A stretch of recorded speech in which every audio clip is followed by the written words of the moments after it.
जाना होता है और बहू को भी काफी काम होते हैं, तो मैं आ जाऊंगी। इसी तरह अगला दिन होता है।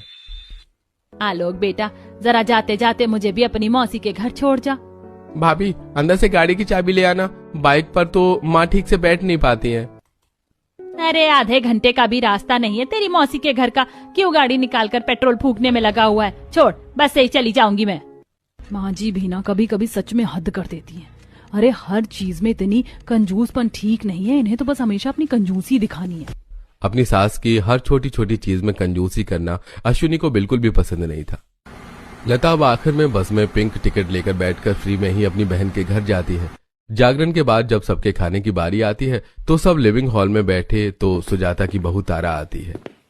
मौसी जी, आप कितनी रोटी खाएंगी? 2, 3, 4 कितनी? मेरा तो 2 में ही पेट भर जाता है।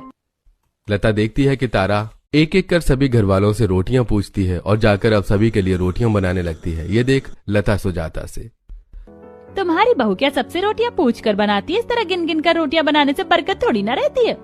लता, तुम भी किस जमाने में जी रही हो? ये सब तो पुराने समय की बात है। अरे पहले जब मेरी बहू सबके हिसाब से गिनकर रोटियां नहीं बनाती थी तो हर दिन 2, 4, 6 रोटियां अब बचकर बेकार हो जाती थी। लेकिन जब से बहू ने गिनकर रोटी बनाना शुरू किया, सबका पेट भी बढ़ जाता है और रोटी भी नहीं बचती है।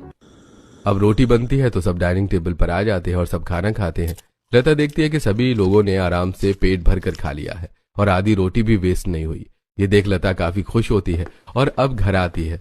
रात के खाने के समय वो किचन में आती है जहां अश्विनी आटा गूंथ कर रोटियां बनाने जा रही थी। अश्विनी बहू रोटी बनाने के लिए जा रही है? रुक जा, आज तू अब से सबके हिसाब से गिनकर रोटी बनाना। लेकिन माँ जी, आप तो कहती हैं कि गिनकर रोटी नहीं बनानी चाहिए, इससे बरकत नहीं होती। अब बरकत के चक्कर में कब तक नुकसान करते रहेंगे? देख, नितेश और आलोक तो 3-3 रोटियां खाते और रोहन का तो 1 रोटी में ही पेट भर जाता है। तू भी 2-2.5 से ज्यादा नहीं खाती और मैं भी 2-3 खा लेती हूँ। हम सबके हिसाब से गिनकर रोटियां बना, फिर देखना ज्यादा मेहनत भी नहीं लगेगी और रोटियां भी बर्बाद नहीं होंगी। आज अपनी सास के कहने पर अश्विनी सभी के खाने के हिसाब से गिनकर रोटियां बनाती है और जब सब खाना खा लेते हैं तो लता देखती है कि आज एक भी रोटी नहीं बची। अरे ये क्या, रोज तो 1-2 रोटियां बच जाती थी लेकिन आज एक भी रोटी नहीं बची। चलो सही है माँ, अब तो आप खुश हो ना?